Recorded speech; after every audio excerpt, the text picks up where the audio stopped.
दोस्तों, आखिर भगवान श्री कृष्ण ने उनके ही मामा कंस को क्यों मारा, तो आइए जानते हैं इस वीडियो में। तो आप हमारे साथ अंत तक बने रहें। मथुरा नगरी की गलियों में उन दिनों भय की परछाई गहराई हुई थी। रात के अंधेरों में लोग सिहर उठते थे और दिन में भी किसी की आंखों में न उजाला था न मुस्कान। मथुरा के सिंहासन पर बैठा था कंस, एक क्रूर, निर्दयी और अभिमानी शासक। लेकिन वो केवल एक राजा नहीं था, वह एक रहस्य था। एक ऐसा रहस्य जो स्वयं भगवान को धरती पर अवतरित होने को विवश कर देगा। किंतु यह निर्णय सरल नहीं था। इसके पीछे एक गहन रहस्य था, एक भविष्यवाणी, एक छल और एक ऐसे बालक की कथा जो केवल गोपों के बीच एक चरवाहा समझा जाता रहा, पर जिसकी आंखों में समय से परे की दृष्टि थी। एक रात कंस को स्वप्न आया। उसने स्वयं को रक्त के समुद्र में डूबा देखा और सामने खड़ा था एक बालक, नीले रंग का, मुकुटधारी, मुस्कुराता हुआ। उसके हाथ में चक्र था और आंखों में अग्नि। कंस की नींद टूटी तो वो पसीने से तरबतर था। उसने तुरंत ज्योतिषियों को बुलाया, तांत्रिकों से सलाह ली। सबने एक ही बात कही, जिस बालक से तू डरता है वो जन्म ले चुका है। पर वो कौन था, कहां था, ये कोई नहीं जानता था। कहानी की शुरुआत होती है देवकी और वसुदेव के विवाह से। देवकी, कंस की बहन, जब पालकी में बैठकर विदा हो रही थी, तभी आकाशवाणी हुई, हे कंस, जिस बहन को तू इतने प्रेम से विदा कर रहा है, उसी की 8वीं संतान तेरा सहार करेगी। ये वाक्य जैसे बिजली बनकर गिरा। कंस की आंखों में क्रोध और भय एक साथ उमड़ पड़े। उसने तलवार खींची और देवकी को मारने दौड़ा। तभी वसुदेव ने हस्तक्षेप किया, तू देवकी को मत मार, मैं वचन देता हूं तुम्हें उसकी हर संतान सौंप दूंगा। कंस ने सोचा, यदि वो हर संतान को मार देगा तो भविष्यवाणी व्यर्थ हो जाएगी। पर भाग्य की चाल कुछ और थी। कंस ने एक एक कर देवकी की 6 संतानों को जन्म लेते ही अपने हाथों से मार डाला। हर बार देवकी की चीखों से महल थर्रा उठता, पर कंस का हृदय पत्थर होता गया। 7वीं संतान बलराम थे, जिन्हें योगमाया की सहायता से वसुदेव ने रोहिणी के गर्भ में स्थानांतरित कर दिया। यह घटना कंस की आंखों से छिपी रही। अब 8वें गर्भ की बारी थी। यही वो संतान थी जो उसकी मृत्यु का कारण बननी थी। पर उसे नहीं पता था कि यह संतान अब मानव नहीं, स्वयं नारायण का अवतार था। आषाढ़ मास की एक घोर वर्षा से भरी रात थी। कारागार की दीवारें बिजली की चमक से थर्रा रही थी।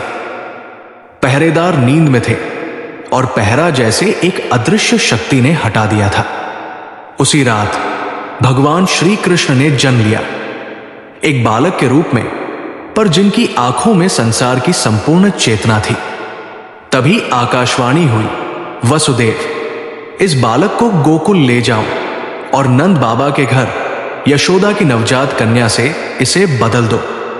वसुदेव ने देखा, कारागार के द्वार अपने आप खुल गए और यमुना नदी, जो उफान पर थी, जैसे 2 भागों में बंट गई। एक दिव्य नाग उनके ऊपर छाया किए हुए था। वो बालक को लेकर गोकुल पहुंचे, उसे यशोदा की कन्या से बदल दिया और लौट आए। कंस ने जब बच्ची को देखा, वो क्रोधित हुआ और उसे भी मारने दौड़ा।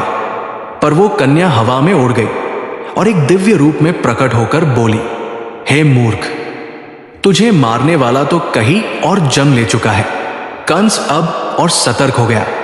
उसने गोकुल और वृंदावन में अपने भेदिए भेजे पूतना, शक्तासुर, तृणावर्त, अघासुर जैसे राक्षसों को। पर हर बार वो बालक, जो अब कृष्ण के नाम से जाना जाता था, उन दैत्यों का संहार कर देता।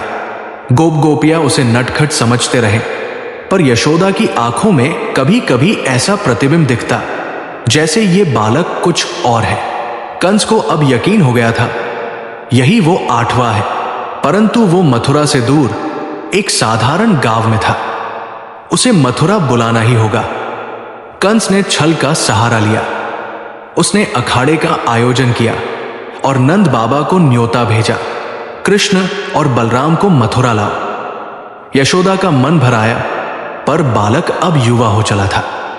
नंद बाबा के साथ वे मथुरा पहुंचे। रास्ते में उन्होंने कंस के भेजे राक्षसों जैसे कुवल्यापीड़ हाथी और चाणूर मुष्टिक पहलवानों को भी पराजित किया। अब आखिरी दृश्य की बारी थी। कंस अपने महल के ऊपर सिंहासन पर बैठा था। जब उसने देखा कि उसका हर दाव असफल रहा है और कृष्ण अखाड़े से सीधे उसकी ओर बढ़ रहा है, तो उसका चेहरा पीला पड़ गया। रुको, तुम क्या करते हो? कंस चिल्लाया, पर कृष्ण की आंखों में अब नटखटपन नहीं था। वो दृष्टि थी एक न्याय की, जो वर्षों से रोकी गई थी। कृष्ण ने कंस को बालों से पकड़कर उसके सिंहासन से नीचे फेंका और उसी मंच पर उसका वध किया, जहां वो वर्षों से दूसरों की हत्या करता आया था। लोग स्तब्ध थे, भय समाप्त हो गया था। मथुरा की हवाओं में पहली बार आजादी की गंध थी। कंस का अंत केवल एक पापी का अंत नहीं था, ये अधर्म के उस युग का अंत था जो छल, भय और निर्दयता पर टिका था। श्री कृष्ण ने केवल अपनी माता पिता को ही मुक्त नहीं किया, उन्होंने संपूर्ण मथुरा को भय से मुक्त किया। तो दोस्तों, आपको हमारी ये वीडियो कैसी लगी? इसे लाइक करें, और अगर आप भी भगवान श्री कृष्ण के भक्त हैं तो कमेंट में जय श्री कृष्ण जरूर लिखें।